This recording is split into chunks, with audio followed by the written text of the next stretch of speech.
नमस्कार। ओम गणेशाय नमः। ओम गुरुवे नमः। मैं ज्योतिषाचार्य गीता माथुर आज जो आपके सामने वीडियो लेके आई हूँ वो सूर्य के ऊपर है। सूर्य को मजबूत करने के उपाय और सूर्य का हमारी कुंडली में 12 भाव में क्या क्या असर होता है, क्या क्या उनसे प्रॉब्लम होती है, उस कमज़ोर स्थिति कैसे वो देखते पता चलती है और सूर्य की मजबूत स्थिति कैसे पता चलती है, तो वो मैं आज आपको बताती हूँ। सबसे पहले तो मैं आपको सूर्य का उपाय बताती हूँ, सूर्य को मजबूत करने का, और उसका मंत्र बताती हूँ। सूर्य का जो बीज मंत्र है वो है ओम ह्राम ह्रीं ह्रोम सः सूर्याय नमः, या ओम गृहिणी सूर्याय नमः, या ओम सूर्याय नमः। अगर आप सूर्य की उपासना करते हैं, 11 रविवार सूर्य की उपासना करते हैं और जल में 8 बजे से पहले जल में थोड़ी सी रोली डाल के सूर्य को अर्घ देते हैं, और अर्घ देते समय आप अपना हाथ सर से ऊपर रखें, इस तरह से जल दें, और वो जल की धार आपके माथे से टच होती हुई, सूर्य की रेस जो है जल से टच होती हुई आपके माथे से आनी चाहिए, तो आपके लिए ये फ़ायदेमंद रहता है। सूर्य की कृपा आपको मिलेगी। कोई भी सरकार से जुड़े कोई भी समस्या हो, कार्य हो, नौकरी से जुड़ी कोई भी समस्या हो, तो उसके लिए ये उपाय बहुत कारगर होता है। तो ये उपाय आप ज़रूर करें। दूसरा, अब मैं आपको बताती हूँ कि सूर्य 12 भाव में, मतलब हमारी जो जन्म कुंडली होती है उसमें 12 घर होते हैं, 12 भाव बोलते हैं हम ज्योतिष में। तो वहाँ पे सूर्य बैठ के क्या क्या कैसे कैसे फल देते हैं। सूर्य मजबूत होते हैं तो कैसा फल देते हैं, सूर्य कमज़ोर होते हैं तो हमारे जीवन पे कैसा फल देते हैं, असर होता है। तो सबसे पहले फर्स्ट हाउस में अगर किसी के सूर्य हैं, पहले घर में किसी के सूर्य हैं, तो मजबूत सूर्य अगर किसी का है तो ऐसे व्यक्ति के नाखून होते हैं वो गुलाबी, चमकीले और मजबूत नाखून होंगे। उसके चेहरे पे तेज होगा, वो बहुत ही स्वाभिमानी होता है, क्रोधी भी होता है, और उसके विचारों में शुद्धता होती है।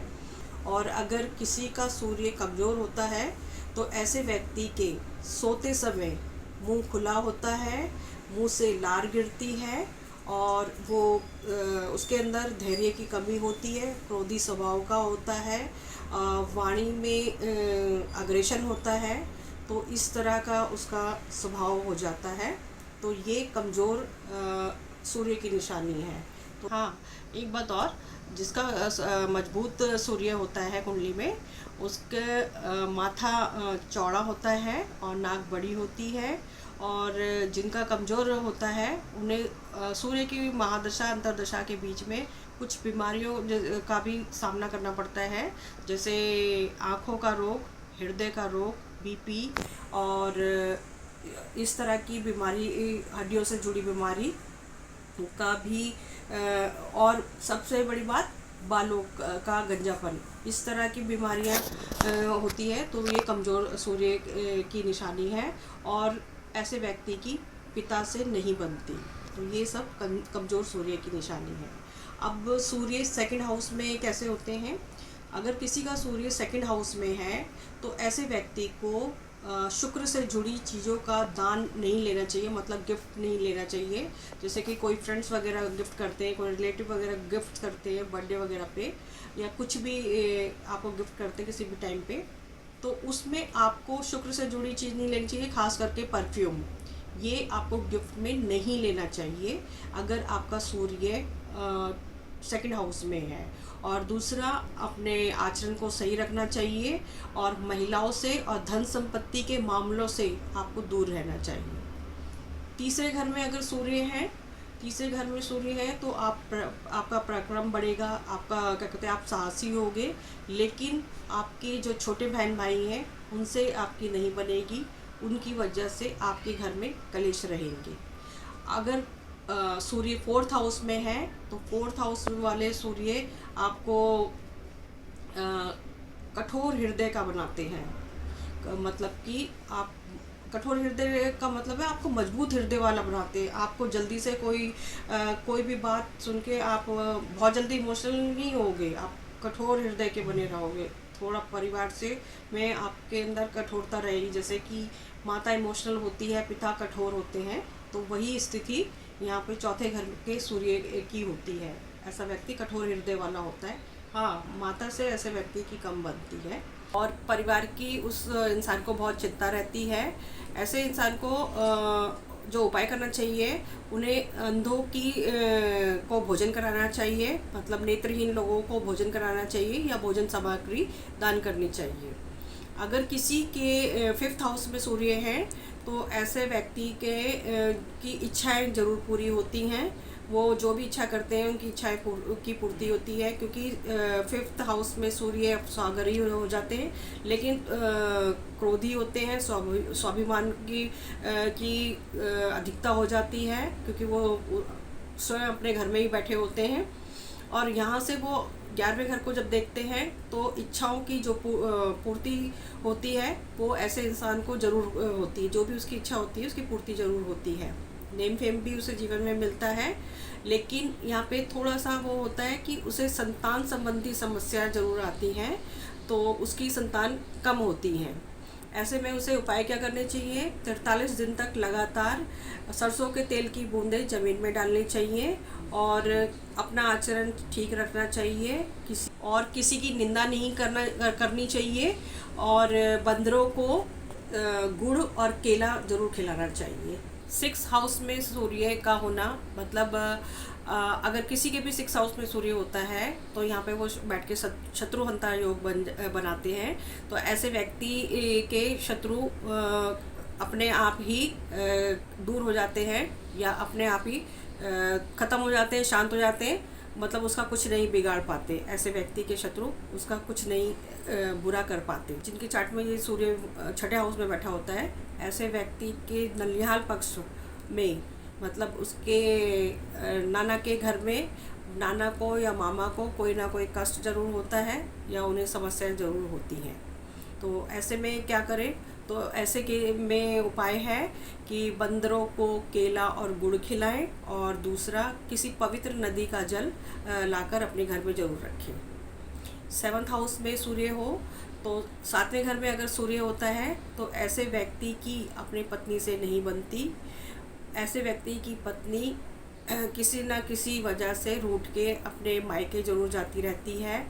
कोई ना कोई आपस में विवाद, अलगाव पति पत्नी के बीच में लगा रहता है।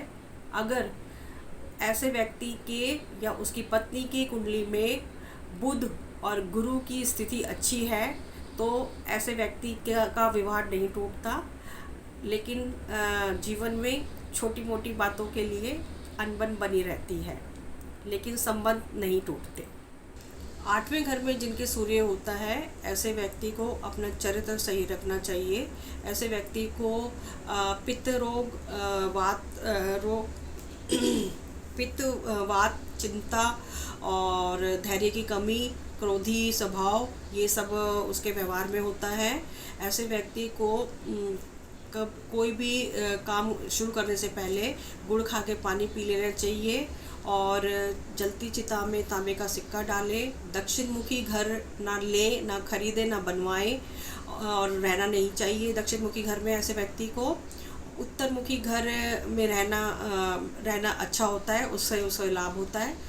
और एक उपाय विशेष जिसे उसे ज़रूर करना चाहिए, 800 ग्राम गेहूँ और 800 ग्राम गुड़ रविवार के दिन शुरू करें मंदिर में दान करना, और डेली रविवार से लेके 8 दिन तक डेली उसे मंदिर में दान करें तो उसका सूर्य अच्छे फल देना शुरू कर देता है। 9वें घर में सूर्य होने से व्यक्ति धार्मिक होता है, साधक होता है, धर्म के हिसाब से चलने वाला होता है, वो धर्म के हिसाब से आचरण करता है। और लेकिन ऐसे व्यक्ति को उसके छोटे भाई बहनों से समस्या जरूर रहती है। 10वें घर में सूर्य की स्थिति को अच्छा माना जाता है। यहाँ पर सूर्य की स्थिति को कुल दीपक की माना जाता है। ये ऐसे में जातक अपने कर्मों से कुल का नाम रोशन करता है, मान सम्मान की प्राप्ति करता है, सरकारी सेवा में भी जा सकता है, सरकारी सेवा प्राप्त करता है, हायर पोस्ट में भी होता है, नेता बनना चाहे तो नेता भी बन सकता है। इसमें गुरु बुध और शनि की भी स्थिति देखी जाती है। तो वैसे 10वें घर में सूर्य अच्छा माना जाता है, लेकिन उसे छोटे भाई बहनों से समस्या रहती है, परिवार से समस्या रहती है, खास करके माता से कम बनती है। 11वें घर में सूर्य की स्थिति मैं बताती हूँ। 11वें घर में सूर्य इच्छा पूर्ति करता है। ऐसा व्यक्ति मितभाषी होता है, मतलब कम बोलने वाला होता है, बहुत ही पोलाइट बोलता है, सॉफ्ट साउंड होती है, उसके अंदर अग्रेशन नहीं होता, लोगों की रिस्पेक्ट करता है। और ऐसा व्यक्ति अपने जीवन में मान सम्मान धन संपत्ति सब कुछ पा लेता है, लेकिन उसकी संतान की संख्या कम होती है। अब मैं बताती हूँ 12वें घर में सूर्य के रिजल्ट कैसे होते हैं।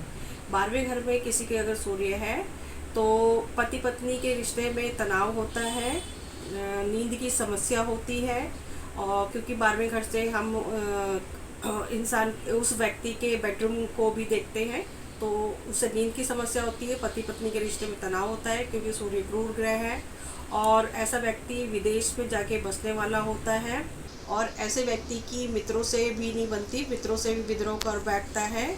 ऐसे व्यक्ति को आंखों की समस्या, ब्रेन की समस्या ज़रूर होती है, और जो भी कुछ उसने सीखा है वो नौकरी भी करता है, बिजनेस भी करता है, वो एक साथ दोनों काम भी कर सकता है, लेकिन लाइफ में जीवन के दूसरे पड़ाव में, तीसरे पड़ाव में वो क्या कहते हैं, बिजनेस भी करता है। जो भी, इसलिए उसने जो भी सीखा हो उसे वो कार्य जरूर करना चाहिए।